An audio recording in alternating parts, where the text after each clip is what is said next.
Samsung has launched its first processor that integrates 5G connectivity, and no, it's not the Exynos 9830. It's a mid-range processor for the next generation of Galaxy A series devices. I am Keno and this is Anchor Tech. Be sure to subscribe and hit the bell icon so you don't miss any future videos. Samsung's new strategy is to bring its mid-range devices as close as possible to flagship standards and performance while maintaining the mid-range price. And evidently so, the A-series devices of 2019 are well built with amazing specs and a price tag that won't break the bank. But Samsung wants to do even more by improving the performance of their mid-range devices even further and bringing 5G to the mid-range market. Oh,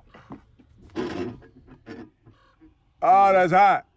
That's hot. Although 5G isn't mainstream yet, but there's a huge market for it, and Samsung wants to capitalize on that as much as it can. They recently announced their most powerful device in the A-series lineup, the Galaxy A90, which uses the Snapdragon 855. We'll get back to that shortly, because Samsung also announced its first processor that integrates 5G connectivity, so there's no need for a separate 5G modem. But what is interesting is, it's a mid-range system on chip. The Exynos 980, which is a huge upgrade to Samsung's mid-range Exynos chipset, is packed with flagship specs and features. It might not exactly give flagship performance, but it sure as hell plenty powerful for everyday tasks, gaming and 5G. Its integrated 5G connectivity gives download speeds of up to 2.55 gigabits per second. In addition, it's a multi-mode modem that utilizes major networks from 2G to 4G for reliable mobility. And switching from 5G to 4G wouldn't be as difficult and battery consuming as it is on other devices that have dedicated 5G modems. The Exynos 980 also supports Wi-Fi 6 for faster speeds and greater stability over Wi-Fi networks. The SoC has a powerful octa-core CPU that consists of 2 high-performance Cortex A77 cores and 6 efficient Cortex A55 cores. It's built on an 8nm process, same as the Exynos 9820 found on the Galaxy S10 series, albeit with a lower clock speed than the high-performance cores found on the Exynos 9820. On the GPU side, it uses ARM's Mali G76 GPU, which is the same as the one on the Galaxy Note 10, but with less cores. The Mali G76 on the Exynos 9825 found on the Note 10 has 12 cores, while the one on the Exynos 980 has 5 cores. So it won't be as powerful as that of the Note 10, but it will be plenty powerful for gaming. With this GPU and CPU, the Exynos 980 is gonna be more powerful than the Snapdragon 835 and close to, if not on par with, the Snapdragon 845.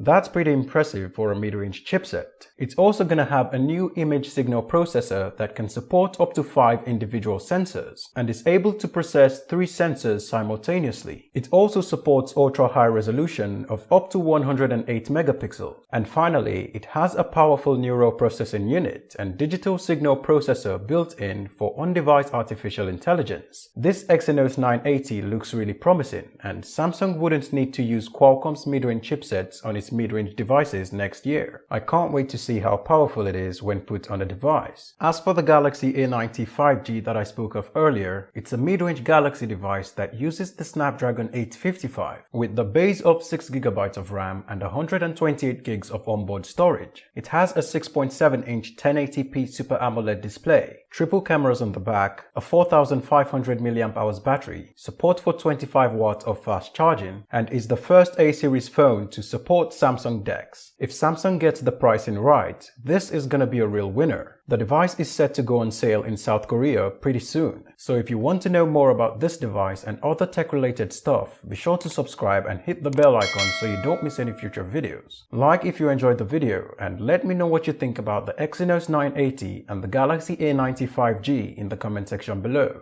Thanks for watching, guys. See you in the next one.